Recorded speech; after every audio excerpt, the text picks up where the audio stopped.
Hey guys, Donald Tidmore, welcome back to DT Performance, and today we're going to be installing some energy suspension cab mount bushings, so stick around.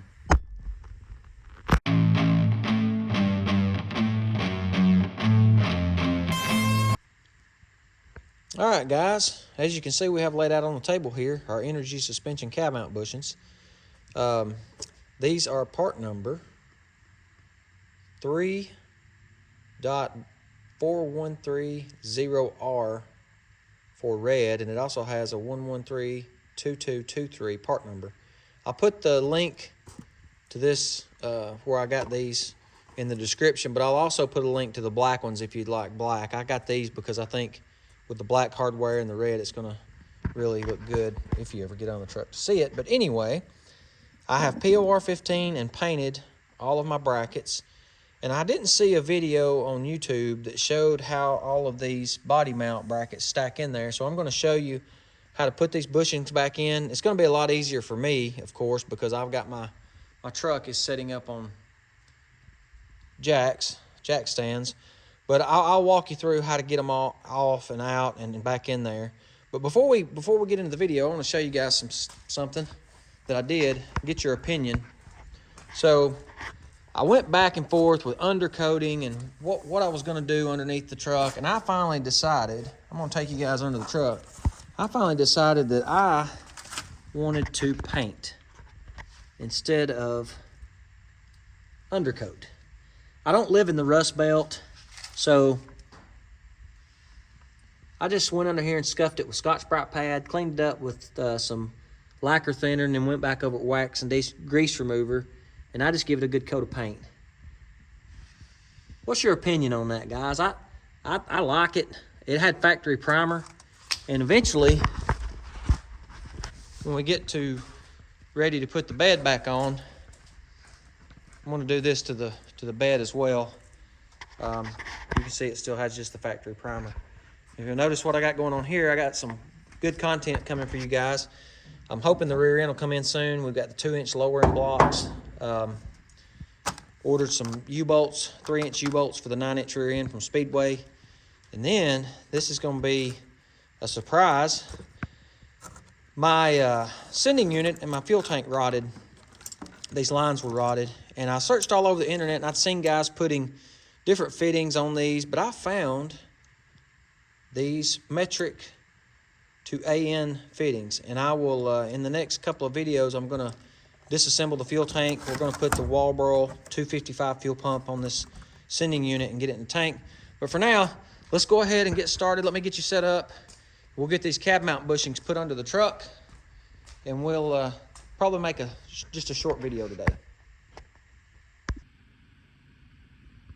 Okay guys, before we get under the truck, I wanted to show you something if you've never installed these before. The instructions are great. If you see, it shows you positions 1 and 2 for your radiator core supports, your first bushings, and then the rear cab bushings. And if you got an extended cab, you'd have this position number 4. But if you'll notice, it has numbers. 4067 is your upper, 4068 is your lower. And if you look here, you can see 4067, 4068. And a lot of these are the same style bushing, because you can see position 3 is a 4085 and a 4068. So you can tell the difference of 4085 and a 4068. So you've got multiple bushings, and you're not going to get them mixed up. But the reason I wanted to make this video, if you've taken all these out and you don't know where they go, most of you guys are probably going to take them out one at a time, but I'm going to show you where they go back and how to put them back in there. I'll just tell you, these smaller ones are your rear cab. This is your front cab with the bigger ring. And as you can see, these are going to be the radiator. So let's go over here. I'll stick some in and kind of show you my thoughts on how to get them in and out. And we'll cut the video off. Okay guys, starting at the back of the cab, this is where your rear is going to be. You're going to need a 15mm socket, a 1/2-inch drive ratchet, or maybe even a pull handle to get those bolts out. They're pretty tight, or mine was. So I'm going to start at the back, and if I was doing this without taking my cab off the frame, you know, to do the paint and stuff, if I was just replacing these, I would loosen all of my bolts, start at the back, get you a wooden block. You can see I've got my cab up on wooden blocks on jack stands. Get you a wooden block and put it underneath here so that you don't run the risk of bending your bottom of your cab or anything, and just jack it up. And when I was taking this apart, you can get this high enough to get your bushings out without worrying about damaging anything that's connected. So just jack it up high enough to get it out, and you can reach in here and pull these out. Make sure that you support this cab very well before you reach your hands up in here. I had one of these fall one time and smashed this finger right here, and it did not feel good. It was a trip to the emergency room. So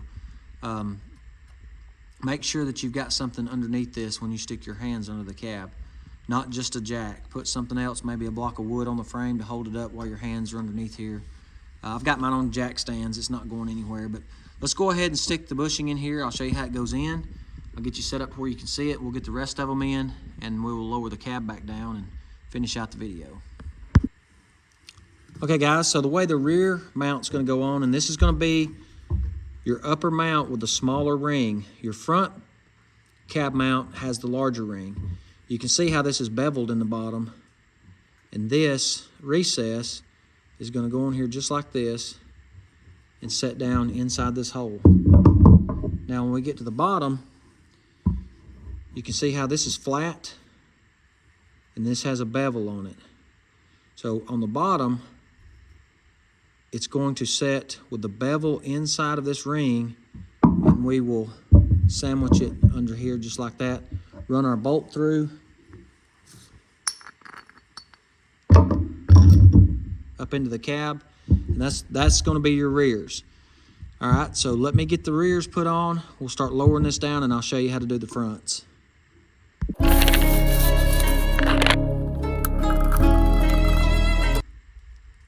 Okay guys, what I figured out, since mine was up on jack stands, my cab, I was gonna try to let the back down and put the bolts in, but I think it's gonna be easier if I go ahead and install all of my bushings in here, let the cab down where I can slide it around and get it lined up. So let's, again, I'll take this out and show you. This is your front cab mount. This is the bigger diameter plate. And you have a 4067 that goes down inside that cup. Flip the cup over and simply just slide it in here. Let it sit on the frame. Then you take your curved or your chamfered end of your bushing, set it down in your cup that goes on the bottom, and the flat part will go onto the other underside. Let me get under here. Underside of the frame with your bolt. So I think once I get it off these blocks, I can move it around a little bit. So I'll get you set back up and we'll get this going.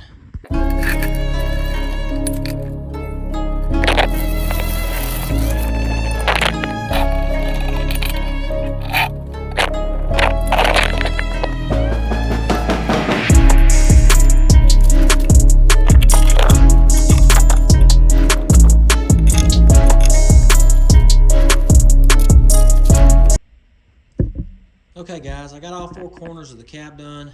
I'm up here at the radiator core support, but I wanted to show you, I brought my core support back over here. And as you can see down in there, your bolt with the washer is gonna go right down in that hole.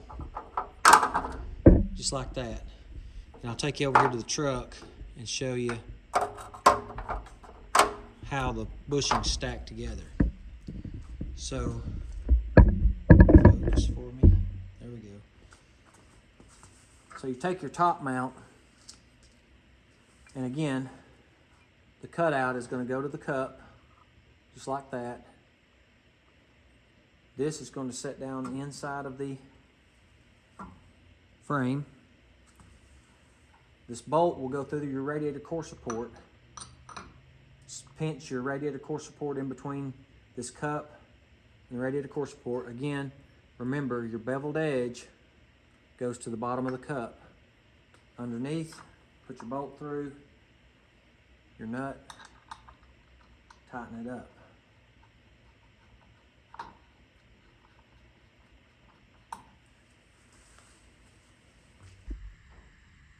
Okay guys, one more thing I want to show you that you might not have seen on camera. Let me flip you around here. If you'll notice, you see that white stuff on those bushings? That is white lithium grease. This stuff right here. I grease the top of my bushing, the cup of the mount, top and bottoms of the bushing that sandwich in between the support on the frame rail. That way it don't squeak going down the road. I tell you something, I looked all over the internet for torque specs. I could not find them. I found 52 foot-pounds for a Blazer. There is no way you can tighten these to 52 foot-pounds. You will bust those bushings. I tightened them up hand tight. I even tried my torque wrench at the lowest setting, which was 25 pounds, and it was compressing those bushings to the point I was afraid I was gonna crack and break them. So I tightened them up by hand till they felt good. Some guys use anti-seize on the bolts. Some guys use Loctite and tighten them up. That's gonna be your choice. You can do what you want there. I don't think they're gonna fall out if you use anti-seize. Blue Loctite's fine either way.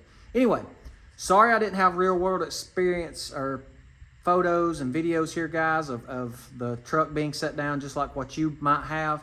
But if you will loosen your bolts on all four corners and the radiator core supports, jack one side up at a time, pull those cab mounts out, slide them back in, you'll have success, I promise you. It's not that hard. Get your bolts back in there. One tech tip I would give you is when you put those bolts back in there, put them back in with your fingers. Even though those are big 12 millimeter bolts, they are very easy to strip. And if you strip that lug off inside that mount, it's gonna be tough to make a repair on it. So finger tighten them. You might wanna spray them out with some PB Blaster, WD-40, you know, clean all the dirt and stuff out where they'll go up in there smooth, because they're very easy to strip. That's all, guys. I'm gonna stop rambling. I'm gonna end this video. For you guys that's coming back, thank you for coming back. First time guys stopping in, thanks for stopping in. Hit that like button, subscribe button, and we'll catch you in the next episode.